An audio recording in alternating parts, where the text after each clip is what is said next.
在台湾大约有200万人有血骨，医师是指出讲，目前大部分的患者使用一款输的药剂这只会当暂时互气管来扩大，应该爱使用抗发炎的治疗，才有法度来断根。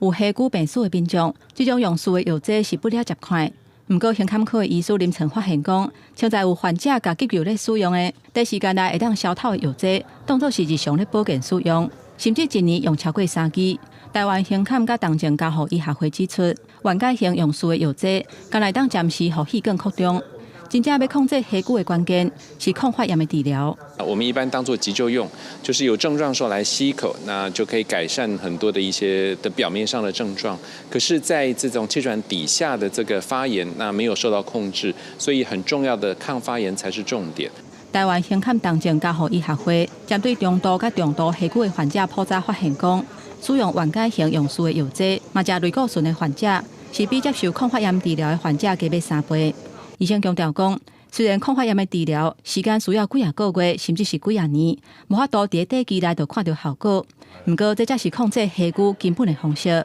嘛才会当降低国内急诊甲大院等医疗的负担。目前全台湾拢总有745间医疗院所参与全民健保血骨医疗给付改善的方案。医疗院所内，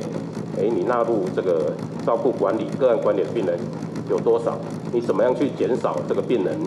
反复去住院，或是反复去急诊所发生的机会？国际指引建议，若较严重的血骨，应该考虑加上生物制剂来治疗。若是长期食类固醇，可能会产生骨头含烧、胃溃疡等健康的风险。因为原改型用输的药剂用久较会调咧，建议减少使用，而且只要对症下药，就会当让血骨袂阁一直反复。公视新闻台北报道。